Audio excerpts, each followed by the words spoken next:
All right, guys. So everybody loves a comeback. We love good stories. We love hearing the entrepreneur spirit. We have a great guest on here today.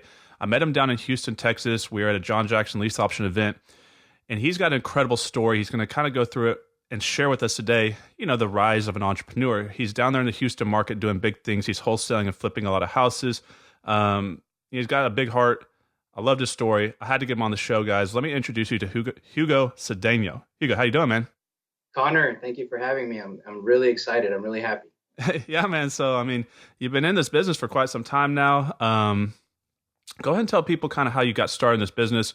And let's go back to all the way back when you started in school, because I think this is very important for people to understand the progress of how an entrepreneur comes about. Because most people would never even come into this side of the world. They stay in the job side of the world at 9 to 5 mentality. But those who come in here and understand persistence, work ethic, delayed gratification, and just staying with something and being resilient, they always come out the back end. Yeah, absolutely. So again, thank you for having me. And so I like to say, like, my short story is short, but sometimes it feels long, right? But for me, my journey, I feel like it started back when I was 17 years old. And I remember I was living with my dad, and he told me very clearly, he said, "Hugo, I'm not going to pay for your college like I did for your sister.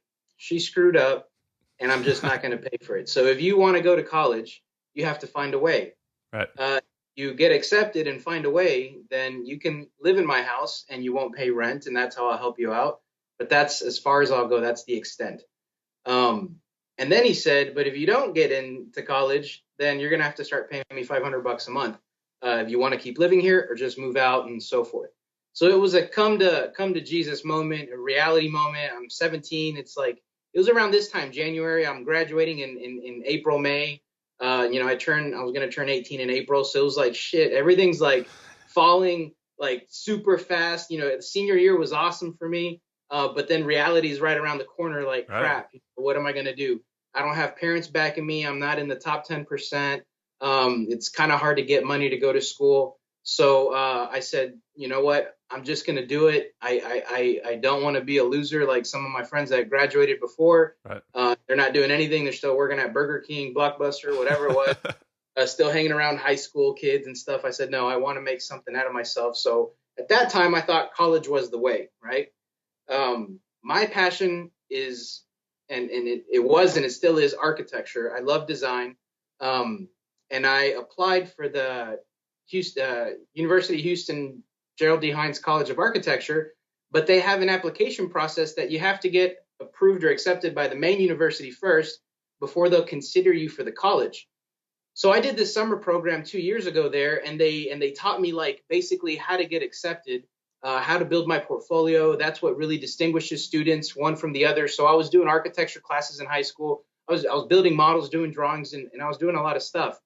So I get the letter come March 2002, and it says that I've been denied, that, thank you for your application, but you didn't get approved. And I'm sitting in the steps outside of my dad's house, and I'm crying because my entire dreams just got crushed. And I said, what am I going to do now? Like, I don't want to go to community college. I put all my eggs in the architecture basket. I knew I was going to get it, and I didn't. And at that point, I felt like I lost. I felt like I was totally just someone just smashed my dreams. And I stayed there for about 2 hours and just kind of looking at the trees and stuff and just like, man, what the hell am I going to do with my future? Right. Right. And then I decided to make a phone call, and I called them up and I talked to the associate dean, and I said, hey, I got this letter that I got denied, but there should be no reason why I'm denied. I've done everything that y'all required and that y'all suggested. There's like a general requirement, and then there's like additional suggested stuff, which is like the portfolio and other works and just creative works, just to demonstrate that you're creative and all that. Right. I've got the GPA, I've got enough, I've got everything. Why did I not get accepted? I said, Hugo, let me look into your file. Thank you for calling. I'll call you back. Well, the dean calls me back the next day, totally apologetic. Hugo, I am so sorry. Here's what happened. You see, we got your application as Hugo Cedeno in our college. And when we saw you, we approved it. But in order to approve you, you first have to get approved by the main university before we can approve you for the college. Right. And the main college sent your application with your last name and first name reversed. It was Cedeno Hugo. So when we looked for Hugo Cedeno, we couldn't find it, so we had to deny it for that reason. But now that we put two and two together, no, you're more than approved. And in that moment, I cried again, and I was just out of joy. And I was like, oh my God, I'm in. I can't believe I did it. I'm the first one in my family to get accepted into college. And so it was a huge deal for me and for my family. And that's when I realized, man, had I not made that one phone call, had I not pushed a little extra, the trajectory of my career, my journey, where would I be today? That's exactly what I think of every time I tell the story. Right. It's amazing. So, fast forward 5 years, I go through architecture, one of the most difficult careers out there, intense, pulling all-nighters, working a full-time job. I didn't have it was funny because my wealthy friends had money that their parents left them. And then my poor friends, they had a whole bunch of, subsidized money from the government, but I'm just kind of in that middle class area where my parents make enough, but I don't qualify for enough, but they don't have enough to give me. And I'm just kind of there. So I had to work a full-time job. And I couldn't wait to graduate. So I graduate, I get my job. I'm sitting in the office. I finally, I accomplished my goal. I'm the first to graduate with the degree. Actually, double majored. I got 2 degrees, one in architecture and the other one in environmental design. And after about 7 months, I realized, man, like, this is not what I want. Right. Like, this is not enough. Like, I'm a degreed architect now. I'm working for an amazing firm. We're doing world-class buildings. Literally, I was designing one of the buildings for MIT, but I was also involved in other high rises and stuff like that. And it just wasn't enough. I said, what I really valued was design. Okay. And a lot of these architects, even though they were doing the design, they had no say so because the developer was the one that was paying. And the developer was the one that said, that looks great, but it costs too much. So scrap that idea. And I said, I want to become a developer because I want to be able to call the shots. I wanted to be able to do that. And that's what I want to do. But I'm not going to become a developer if I continue to be an architect because we're barely making any money. That's the reality. I switched to oil and gas. And I do that for about a year and a half. And then in 2008, I decided, you know what? Even oil and gas is not good enough for me. I'm just going to become an entrepreneur full blown. And I decided to get into the housing market. A friend of mine told me probably like January 2008, he was like, Hugo, we need to build houses. It's going to be so profitable. I know contractors and, you're young, you've got good credit. 2008 guys. Yeah. We're going to use your credit and then we're going to use my contacts. And then we're going to build houses and we're going to be developers and all that. And I was like, hell yeah. I think I was like 24, 25 or something. I don't know. No, I was probably like 22. I don't know. Long story short, yeah, I was 24. I quit my job. I gave him my 30-day notice because I didn't want to burn that bridge. It was a great bridge, but I said, hey, here's my 30-day notice. It was July 1st. No, it was August 1st. And I said, my last day is August 30th. Okay. Or August 31st, whatever. And so here's my last day at work. It's a great time. Come September 1st, I'm sitting in my house. And then I'm like, crap, what am I going to do? I'm supposed to build something, right? So I call my friend and it's like, all right, let's start designing a neighborhood or let's start looking for land or let's do a custom home or who knows what. But fortunately, Hurricane Ike swept, well, fortunately and unfortunately. Right. So unfortunately, it devastated a lot. Fortunately, it created a lot of opportunity. And that's where I started to get into roofing. So yeah, I quit my job in 2008, at the end of 2008, right when the housing bubble bursted and everything started going to crap. So it was the worst timing. And then, we've got this hurricane and I was super scared because I only had like $1,000 left. And I was like, shit, I need to pay bills. And my same buddy that said we're going to develop and build, he said, hey, Hugo, there's a lot of work up here in Conroe. and we could do a lot of roofs and remodeling and all that. I said, great, perfect. So I said, hey, I don't mind switching. I just need to pay bills right now, right? So the hurricane passed. We go meet our first client that he found. And he said, okay, Hugo, here's how we're going to do it. You're going to handle the business side. You're going to get the contract. You're going to give him the price, and I'm going to execute the work. I said, perfect. That works great. So I'm a talker, so I'm able to talk to the homeowner, convince him like why he should do business with us and blah, blah, blah. So he gives us the job. It was like $10,000. And at that point, we get to 100% completion, and the homeowner calls me up pissed. He says, Hugo, what the hell is going on with my roof? And I said, well, what are you talking about, Mr. Gutowski? I'll never forget this guy. And he said, everything's been great, but my roof is crooked. And I said, what do you mean it's crooked? He said, get your ass over here and come look at this right now. So I was living in like downtown Houston. I drove all the way up to it was in Tomball, kind of north of Houston. And I get there, it's like a 45-minute drive. I get there, and then I'm looking at the roof, and I'm trying to act like it doesn't look like a big deal, but all the shingles, man, they're like, all the courses of the shingles, they're all like, they're just wavy like this. He's like, do you see that? And I tell him, what are you talking about? Acting like I can't see it. He's like, look at the shingles. They're all crooked. And I'm like, oh, yeah, I think I know yeah, okay, yeah, I kind of see it. He's like, you got to be crazy not to see it. And I say, no, yeah, I see it. I see it. And he was like, what the hell? I said, you know what? Don't worry. We're going to take care of this.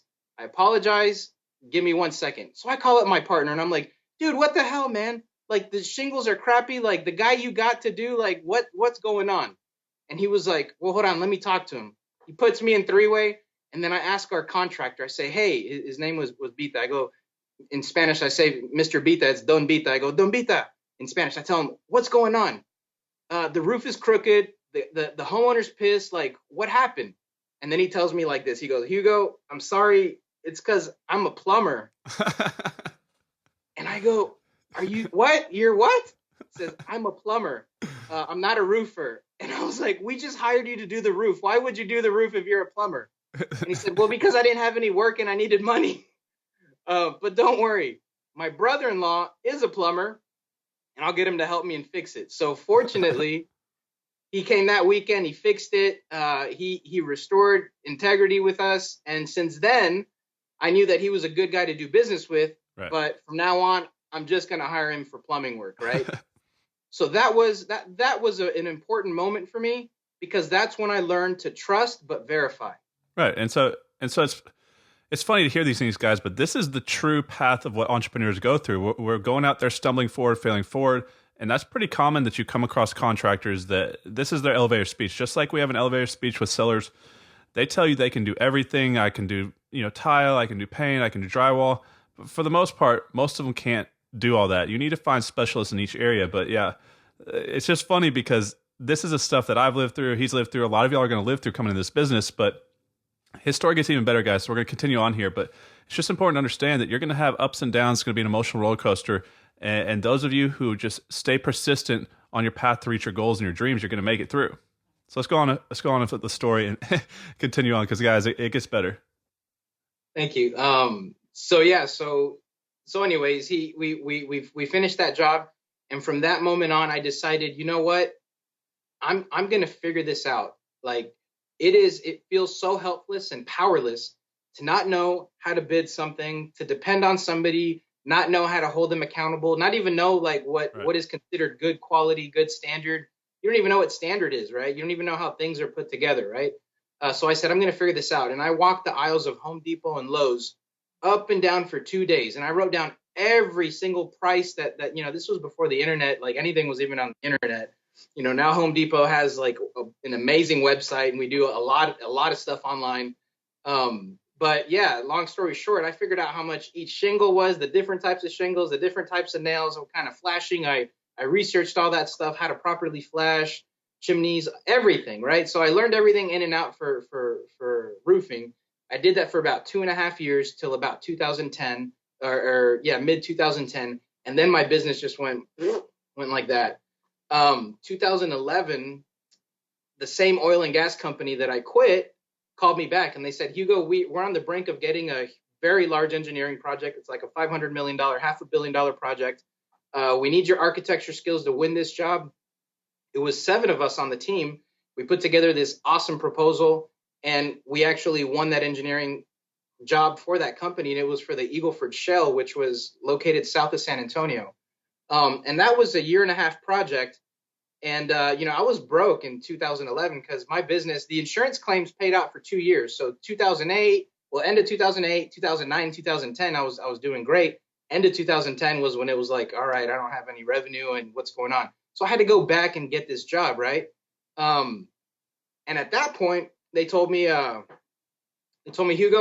do you want to stay on? What's your plan? And I said, yeah, absolutely. It was a great job. They were paying me, 6 figures. And I was like, hell yeah, let's do it. And this group went from 7 people to 70 people in 3 months. It just blew up. And then, that was kind of like the oil boom in Houston and Right. the gas, the shale, all that stuff. So it was a great project. I met 3 engineers on that job after a year of being at that job. And they said, Hugo, we know you have another business that who knows what you're doing with it. We know you do that. We want to start our own engineering firm. Do you want to be a partner? And I told them, guys, yeah, I don't know what I can bring. You guys are so smart, but yeah, if you think I bring value, absolutely. So we created this engineering firm, and it was great, man. Like when I tell people about this business, this pipeline engineering business that I helped start, my partners were great. Personally and business-wise, they're professional. They're excellent. We made a lot of money. Our first year, we did $500,000 in sales. I did well over 6 figures for myself. Our second year, we did $1.5 million in engineering fees. In our third year, we were doing $2.5 million. We were projected to do 5 by our 4th year. But the difference in that business was that my partners had a different vision than what I had. My partners wanted to be this large engineering firm. And I kept watching videos of people like yourself, right? And just listening to the freedom that comes with real estate. And I remembered my goal back in 2007 of wanting to be a developer. And I'm like, man, this just isn't lining up. And I had 2.5 years of really great financial success with this business. But something told me that I had to let it go. Right. So in 2012, it was about the same time I started this business. I was still on the side researching how can I flip houses. I think that's my entry point into land development. I'll start to buy houses, flip it, and then I'll go bigger, maybe a duplex, fourplex, kind of go bigger there and eventually get into land development or something like that. And that was my goal. And so I hired a mentor at the end of 2012. And in 2013, on the side of having this, I call it a job because I was expected to be there 7 a.m. to 7 p.m. For my partners, but it was my business. So I get profit sharing, but it didn't feel like freedom.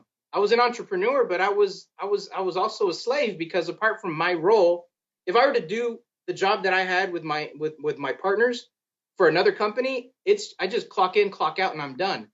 But because we had a business, there were meetings at night many times that we were talking about, like, how are we going to set up? We're going to hire this person. What are we going to offer? There's so many things that it was, I didn't mind the hard work, but it wasn't the lifestyle that I wanted eventually. And I started to see that as the time passed. But I started to flip houses. And in 2013, I built a team on the side.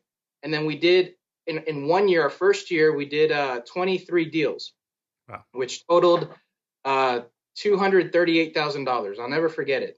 And in fact, right here in my office, I'm here in my reception, but I framed the first dollar that I made. This was my first option money that I got. This was my first flip out in Willis, Texas, right north of Houston. And this was the first flip that I did. I bought it right at the beginning of 2013 and I sold it like July 2013. I learned a lot from that. Obviously I had some mistakes. But when I went to closing, Connor, the lady gave me this dollar.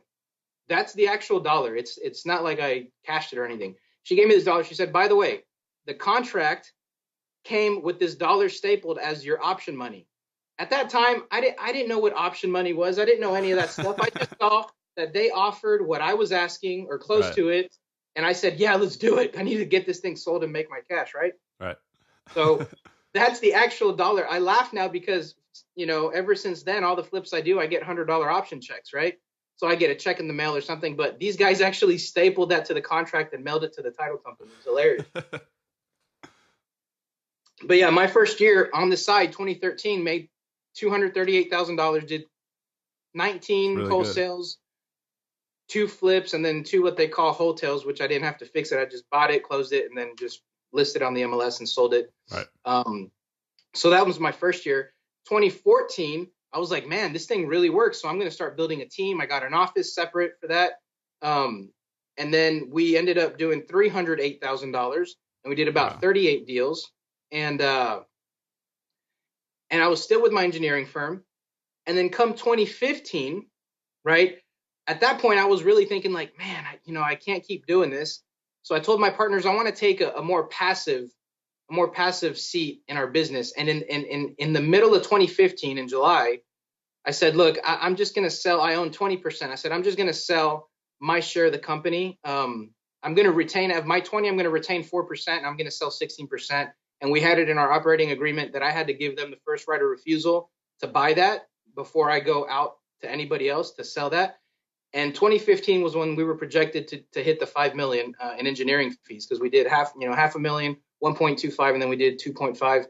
So we were growing. We had like 30 employees working under us. It was great. And there was something, funny enough, I saw it on Facebook, but there was a picture that somebody posted that said, never be afraid to let go of something good for something great. And I knew that, and I felt like such an idiot, Connor. I felt like this is making me money. I'm liquid, I'm strong, cash flow wise, all that stuff. But I'm about to let something really good go. But the only reason why it would make sense for me is so that I can have my time back, my freedom, right. Which is what I really valued. Exactly. Because I'm in here all day, all night grinding. I'm doing my business on the side. I got tired. I said, I want to be able to do real estate full time. And I want to be able to build a rental portfolio, notes or whatever, and then just have passive income. And that's where my vision was completely different from my partners. And as good as the business was, I decided I'm going to let it go. So because they were so good and so nice, and, I really love those guys, I knew I'd give them a hell of a deal. With the $5 million valuation of the company, I know I could have got way more. I sold 16% for $60,000. And I said, you guys took care of me. I'm going to take care of you. So I'm going to give y'all a hell of a deal. So they split it up amongst each other. They each paid like 12, 14 grand or something each. And then I got that 60 grand. I used that and I put it straight towards my student loans. So I didn't even get to like enjoy a little bit of it, but I did the responsible thing. I wanted to cut my debt. Right. And then 2015, we all know what happened. We had the oil problem and all that stuff. And that really had an impact on that business. By the end of 2015, I just said, look, I'm going to give you all the rest of the 4%. I'm really not interested in hanging on to this business. Thank you very much. I'm just going to focus full time in real estate. But 2015, the last 4 months, at that time, I had 7 employees. My overhead was about $50,000 a month. We did $750,000 in gross sales. 250,000 has been my average for wholesaling and rehabbing each year. I did a lot of construction that year. I did about $500,000 in construction, and I lost $200,000 the last 4 months because I was over leveraged. Right. I was $967,000 in debt, almost $1 million with 4 high-end properties. And come January, it was probably January 3rd. Whenever that Monday is, that after New Year's, it was January 3rd, 2016, where I had to have that horrible confrontation with my employees. And I said, guys, thank you. And these were salaried employees. I mean, deductions, and benefits and all that stuff. I told them, guys, you got 2 more weeks before you get your last paycheck. Right. If you stay here, that's fine, but I don't expect you to. You need to go get another job somewhere else. We just can't sustain anymore. And they knew that was happening because since August, I'm telling them, sales. We got to push sales, right? Our expenses aren't enough to cover. So I was over leveraged with these properties. They were taking longer than they should have. The contractor that I was using was just kept milking me. And every change order they submitted is every change order that I accepted. I'm just like, yeah, okay, I'll just pay it. Well, okay, $2 grand. Okay, $3 grand. All right, cool. Just get the job done. but I ended up spending double on most of these. And then the holding time, and then the market tanking because of the oil thing. Now people aren't buying houses over $500,000. So I was really screwed. And I was really scared because I owed all these people. One of my mentors at that point, I reached out and he said, Hugo, the benefit of working with private lenders is that they're human. They're not like banks. So just talk to them like a human being. Talk to them person to person. Let them know what happened. And I had the real straightforward conversation. Guys, I mismanaged the money. I didn't let go of people when I needed to. It's my first time. I was trying to do this. I took on too much risk with the high end stuff, and I just don't have money. And Right. I promise I'm going to get the jobs done. I'm going to get you your money back. Just work with me. Well, out of those $1,000,000, let's just call it $1,000,000. Just keep it simple. I paid back $600,000. I sold the properties. They gave me time. They deferred the interest. They took it out of the sale. I cut my losses shorter than what they could have been. And as of today, I only owe $385,000, which that lender, I set it up that give me 2 years to finish this project and to finish it off. I'm about 80,000 short, but I can get it done little by little. But my integrity to you stays the same. You can foreclose, I can go bankrupt, and you're not going to get shit. That's the reality. Right. Or I can honor my word and you can work with me because he's using his own personal cash, his own IRA, and I'll pay back every penny with interest. I promise you, because that's who I am. So he worked with me, and he's been working with me since then. So I learned a lot from that. 2016 was a cleanup year for me. 2016, I got rid of all my employees. I got rid of all my stuff. I got out of the I was in a 1,600 square foot office. I got rid of all this overhead that I didn't need, Connor. I did it because it made me look big. It made me look Right. good. It made me look huge. My ego was I didn't show it. I was like modest and humble. Oh shit. Dude, there's a big old accident outside. Did you hear it? No, I didn't hear it. Crazy. These are live, guys. I hope they're okay. Damn. That's the first on the podcast. A live wreck right outside the office door. Dude, it sounds scary. They went into the ditch. Oh Okay. man. Hopefully we didn't have a death on live podcast. Hopefully they're okay. But anyways, going back to what I was saying, man, it was all about my ego. Even though I pretended to be modest and humble, inside I felt like the man because here I got my big old office. I'm the man. I got the big office. I got employees working for me. I felt like all that. And I wasn't willing to let that go. Now I am not willing to do that again because it really sucks being on the flip side when you don't have any of that and you're broke and all that where I was. And, it's like, shit, it really sucked. Right. So anyways, 2016 was my cleanup year. And then 2017, I started to lay the new foundation. I started to, I guess using a house as an example, started to clear the lot, started to drill my piers, go as far as I can, because the deeper I drill, the higher I can go, right? And I started to pour my foundation. And then finally, the last quarter of 2017 was when I put everything that I failed at.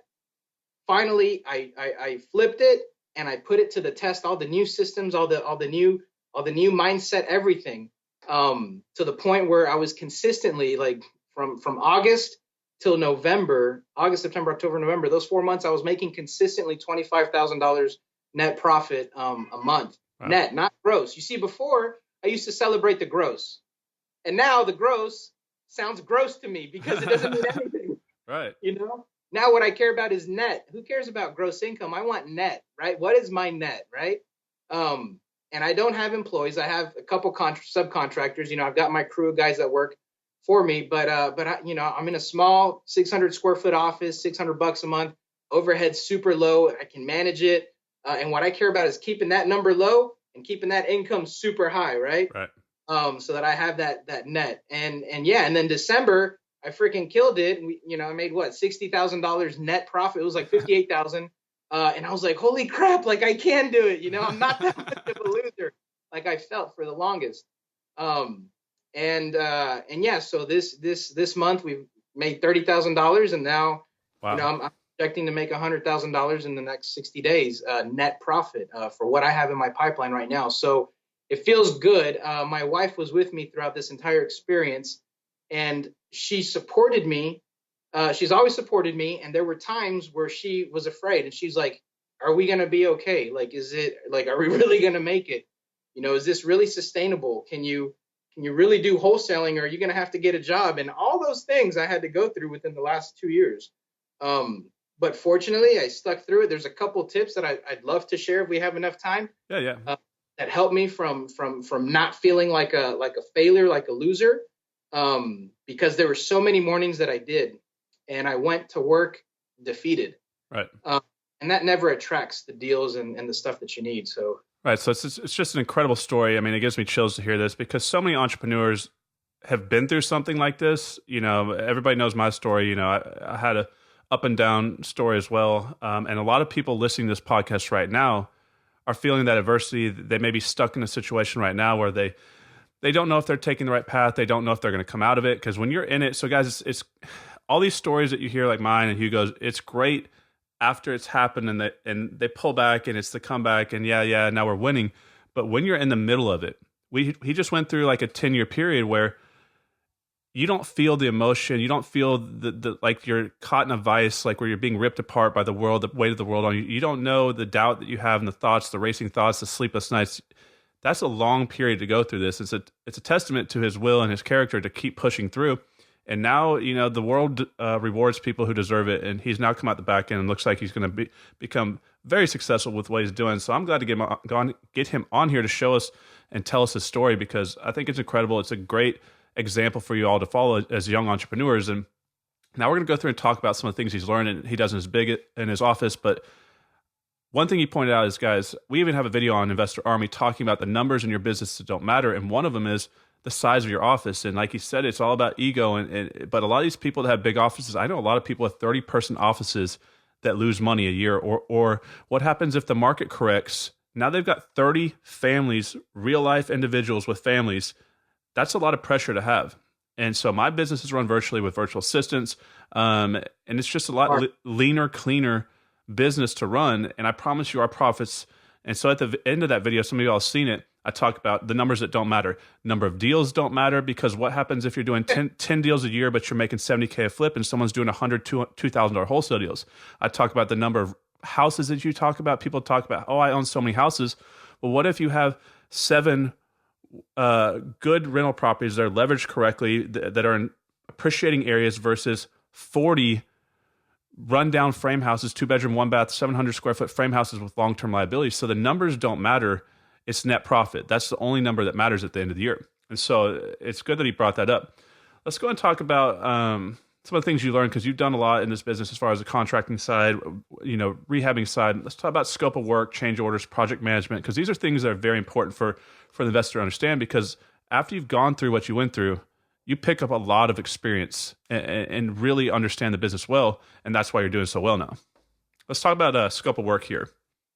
Sure. So before, I just want to say, Connor, it's so cool that we just met recently. It's weird I didn't meet you before, but timing is everything, right? Right. But there's so many things that you say that I totally agree, and I'm glad that we see it the same way. Because I've seen a lot of people with 30 employees, the big businesses and, big numbers, but behind closed doors, you don't know what's really going on. Right. It's all for show. Yeah. But yeah, so moving on, one of my passions is rehabbing. I love to rehab. I did wholesale. I didn't want to wholesale. I didn't think I liked it. And then when I saw how quickly I made money and easy and all that stuff, I was like, man, this is really awesome. Right. But my wife always gets onto me because she's like, man, you can do it. You're so good. It's fast. And I'm like, yeah, but it doesn't challenge me. Like it's so boring, it's just like a numbers thing. I got to keep calling sellers. I got to keep sending marketing. I got to answer, got to go on appointments, all that stuff. That's not what I want to do. Like my talent is to be revitalizing a house and eventually a neighborhood and land and all that stuff. That makes me feel fulfilled. So for that reason, I love rehabbing. And where I made a lot of money wholesaling, I feel like I lost a lot of money. I lost a lot of that profit in rehabbing. So what I went to work on, part of cleaning up in 2016, was recreating my rehab system. And I realized it literally took me about 6 months. And this is dedicated, focused time of where were my flaws? Where were my holes? Because that's where I lost so much of my money were in the rehabs that I was doing and overpaying for labor and materials and all that stuff. And I realized that everything stems from the scope of work. Uh, Learning how to define an accurate scope of work is the first foundational block for having a successful project, in my opinion. Right. Because out of the scope of work, you can properly estimate the cost of materials, you can properly estimate the cost of labor, the cost of equipment, and you can also properly estimate the time, the scheduling that it should take. Now, I am a proponent of, and what I teach my students is, a lot of people out there say, when you get into rehabbing, go get 3 bids from 3 contractors. And typically the way you do it is you meet all 3 of them at the property, or you meet each one and you kind of go over the things that you want to do. They'll take notes and blah, blah, blah. And then you get these bids and then you compare it, and you don't take the highest, you don't take the lowest, you take the one in the middle, right? That's pretty much the general consensus from what I've seen and learned and all that stuff. And that's not a wrong way to do it. That's definitely a way to do it. The way that I created, kind of like to further develop that idea, was changing the way the job occurs to the contractor that I'm going to hire. And what I mean by that is, if I'm saying give me a bid, it's kind of like I'm dependent on you determining the scope and you pricing it out. So I remember when I was in 2008, broke, doing roofs, whatever I had to do to get paid. I remember when I didn't have enough clients to go do so, I started calling roofing companies. And one of these most successful roofing companies in Houston, Brinkman Roofing, said, yeah, we'll take you on as a sub. Here's how we work. You come into our office and we've got a list, right? We've got like 10 bins right here with work orders that are already ready. The scope of work is on it. The materials have been bought. You just have to pick which one you want to do. Tell us, we'll schedule it with the homeowner, and you show up and you'll pick up the materials, and that's it. So I knew when I went to go look at those, I got to thumb through them, and I said, okay, this one's a $480 job in labor. This one's $700. This one's $1,200. This one's $500. Let me look at the scope, and whichever one I thought I could make the most profit with my team was the one that I took, right? So for them, the way they did it was, I'm going to tell you how much I'm willing to pay. I'm going to tell you what you need to do, and I'm going to have everything figured out for you. The better you plan on a project, right, the faster and the better you're going to execute. So I took that same concept, and the way that I do it with contractors, the way that I teach my students is, because I do it a little bit different, and I'll explain why. But the way I teach my students is I teach them. First, when they're getting into rehab, the first thing I do is teaching them how to develop a thorough scope of work. Once we develop the scope of work, then I teach them the unit figures per line item, how much it's going to cost for carpet, for paint, for flooring, the type of flooring, excuse me, all that kind of stuff. And once we have that put together, we get a good idea, okay, this is a 3-month project, 2-month project, 4-month, whatever it is. Then we go out to contractors and we say, here's our scope of work. Let us know if you're interested in doing the job or not. You see, the shift is different in the contractor whenever you're telling them what you're willing to pay and for what, right? Versus you asking them for a bid. It kind of leaves it open for them to bid anything and you never get what you want. It helps the contractor because so many contractors suck at developing scopes of work. They're good at doing the work, some of them, right, but they definitely suck at putting together a scope of work and estimating. A lot of them don't even, so many contractors told me, oh, Hugo, just tell me what you want to pay. And I tell them, no, I need a bid from you. I need a bid because, that's how I've been hearing you're supposed to do it, right? It's so much easier for them. Look, I'll pay you $1,000. I need this. Let me know if it's something that you want to take on or not. And at that point, they can choose to take it on or not. So that's one, to answer your question. That's how I deal with scopes of work. That's how I really pitch to contractors. The difference that I do from my students, I say it's different because I cut out the general contractor and I have direct people that work for me, right? And so I'm able to remove that expense, that GC fee, and I am the GC basically. But basically, I'm paying my guys a daily rate, a day rate, an hourly rate, whatever it is. But I'm able to use them for multiple things, and so that helps me save money as well. I mean, you got to know your numbers, and it comes from experience in the beginning, you're not going to know what you're going to do, know what you're doing. So you need to have someone like Hugo on your side or someone in your area on your side to help you walk through. And then as you get better and start to know your numbers, it gets a lot easier. Let's talk about project management here. I know you're using a certain software. You want to talk about that a little bit? Sure. Yeah, I'm using Builder Trend. Another successful rehabber here years ago told me about it, and it was one of the nicest things he could have done. He was like, "Yeah, Hugo, I use Builder Trend for my project management. It's really good." Blah blah blah. I said, "Thank you." I went on, I checked it. It took me like 2 years to like fully get a good grasp of it. And now I'm able to execute projects super fast, super organized. Apart from doing my own rehabs, I also do work for homeowners, especially now since the Hurricane Harvey hit. And the homeowners are just super impressed because this software it's cloud based, but it's mainly meant for contractors like remodelers and builders. So for rehabbers, you don't need about half of it. You only need half, but that one half is totally worth it. I pay like $200 a month for it, and it allows me to manage up to like 10 projects a year. And it's just phenomenal software. I love it, so I totally vouch for it. It taught me how to be a professional contractor, right? Because they really figure their stuff out, and they're always improving. It's crazy. Their customer service is great. Yeah. So that's Builder Trend or Building Trend, or how would they find that online? Yeah, Builder Trend is the name of the software. They could just Google it. It's all one word, Builder Trend. Okay, let's go over one more thing, and then we'll wrap this one up. Let's talk about change orders a little bit because you've been in the business for a long time. This is a big headache for a lot of investors and a big unknown that they don't know is coming towards them, right? So they get into a project, other contractors, just like we go bid with motivated sellers to win the deal, we're trying to nip out the other investor at the house. You say you bid 100, I may bid 101, someone comes behind us and gets the house for 102. Contractors are bidding the same way. But some of them basically bid you a low number with full intention to hit you with what's called a change order at the end. Let's go and talk about what a change order is and kind of just anything you want to give us as far as advice on handling these change orders. Absolutely. So it all comes back to the scope of work like we talked about. Right. I learned from Brinkman Roofing that their scope was very clear.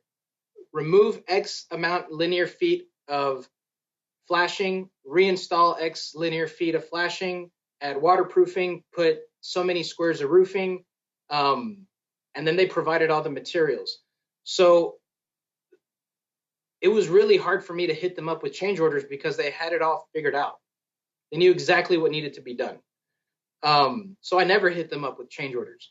And my contractors rarely hit me up with change orders because I do all the pre-planning ahead. So I tell them very clearly, I build my estimates by trade. So everything related to plumbing is in the plumbing line. Everything related to electrical is in the electrical. Everything related to millwork is in millwork. Everything related to drywall is in drywall. So I go room by room, repair 2 foot by 2 foot patch in master bedroom, drywall, hang, tape and float, texture, 1 foot past the cut line. That's extremely clear. If they come and they say, hey, there's this other area, then that's a valid change order. But if they say, hey, this $1,000 that you're going to pay me for drywall, it took me a little longer, so I need to charge, $1,200. I tell them, oh, sorry, you took on the job. The purchase order, the only thing I do different is that instead of calling it work orders, I call them POs, purchase orders. Say, when you take the purchase order for $1,000, you know what you're getting into. So this scope includes that. If there's anything outside of that, then yes, I'll consider it, right?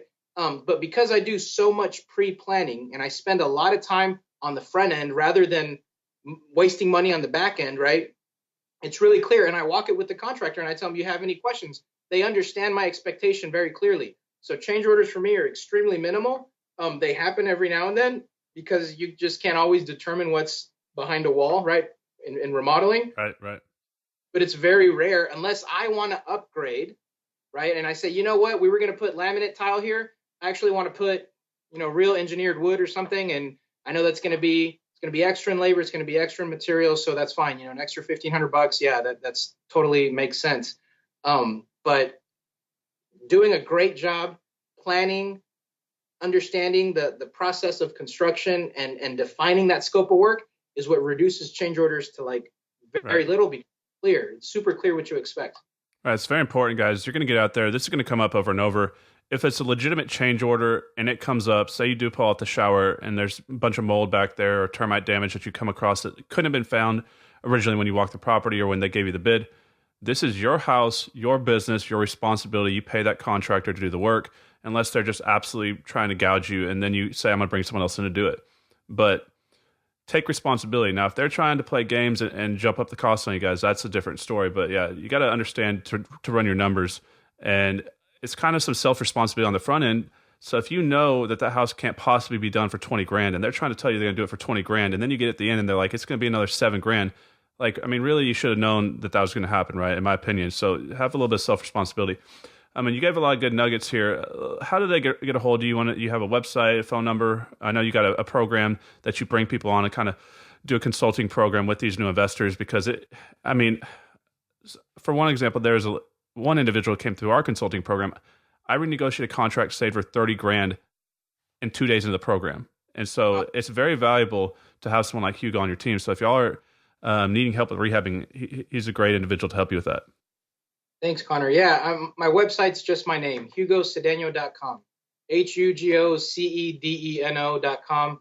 And the way that I used to help so many people, but I just couldn't afford to do that, for free anymore. And my wife said, look, babe, you're passionate about coaching. You should do it. Create the best of both worlds. Get paid, but make it affordable. Right. That way you're honoring yourself, and that way you're helping other people so that it's worth your time as well, and do that. So she really pushed me, and we built that website together, and I built my curriculums and all that stuff. So the way that I do my coaching is totally different from a lot of people, from the coaching that I hire. You see, I paid my mentor a big lump sum fee, tens of thousands of dollars, and then they coached me for a year, and it was great. I learned a lot of stuff from there. But what I created, Connor, was what I wish was there for me when I started off. Right. Because I had to borrow money, and then out of the $200K that I made, I had to pay that back to the person that let me borrow the money. But so what I did was I said, look, I'm going to do consulting. I'm going to do coaching as a consultant. And I got the idea from my engineering business because we used to sell billable hours. A lot of concepts you don't need to spend an hour. You can do it in 30 minutes. So right. My smallest unit of time that I sell is 30 minutes. It's basically $100 for 30 minutes, or $100 cash, or $120 if you're going to use our PayPal or whatever. So there's an incentive for cash, right? Because we're wholesalers at the end of the day. We like cash, right? But I've got recommended curriculum. So my idea was I want to be able to get people in. I want to get people from A to Z in wholesaling for under $5,000. Right. I want to get people from A to Z with rehabbing for under $10,000. That's my goal. But the way it works is, here's my recommended curriculum, and you can see it online on my website. You go to coaching, individual, and then we've got group classes as well and all that stuff. But you can see the curriculums, and I've got like analyzing a deal, like how to run comps, how to analyze a deal and all that. I'll put like, okay, that'll be a 2-hour coaching session. So you'll kind of get an idea of how much you'll be spending. But if you book 30 minutes, an hour, 2 hours with me, we can talk about whatever you want. I have some students that one of them was negotiating a joint venture agreement. And that's not something offered in my curriculum, right, for wholesaling or rehab. And I've got other curriculums, but it's not something that's there. So she said, can I just sit down with you for an hour and just kind of go back and forth with what, how do I negotiate with this individual? How do we do the equity split? How do we handle this? And I said, absolutely. So my students have the flexibility to book my time for a specific topic or for whatever they want, whatever they need. If they're, negotiating a partnership, or they want to learn how to do something specific or whatever. And that's how I created my coaching program. I mean, it's pretty common. I mean, it's similar to how I got into that side of the business. And it's how a lot of people get into that side of things, because you get out there, you're in the field, you become successful, people start hearing about it, you're building up credibility in your market. And then similar to what you did, I was helping people for free over and over and over. And then it got to the point where they were, taking advantage of my time and not being grateful for what I was doing. And, someone said, brought it up, posed the question, Connor, you're making X amount of money over here, but you can make a lot of money over here. And so the thought process is, for a lot of us, is I can always selfishly flip houses and wholesale houses and stack more rentals into my portfolio and make money over here. But if I don't penalize myself and hurt myself and come over here and give up part of my life and help some people become successful, you can literally change the path and generational path for certain family lines why would I take all my time to selflessly just make money for myself if I can actually change the lives for some families without penalizing myself financially? So as long as I thought, my thought process was this: if I can make roughly the same amount of money, why wouldn't I be helping people to do so if I enjoy doing it as well? And so a lot of it, gurus or, coaches, mentors, whatever you want to call us out there. Yeah, guys, we know there's some bad ones out there, and I got ripped off. You know my story. I paid 35 grand, got taken to the cleaners, but there's also a lot of good ones out there as well. And this is more of an apprentice type of business. There's, besides going out there and finding online, there's no one to really hold your hand. There's not really just like a 4-year college on how to flip houses and do it. So this is the way that the education is done in this business. And so Hugo's a great guy. And I'd reach out to him, especially if you're down there in Houston. He can actually physically go to your properties, right? So Hugo, I appreciate you coming on here. And guys, we'll see you on the next episode. Have a good day.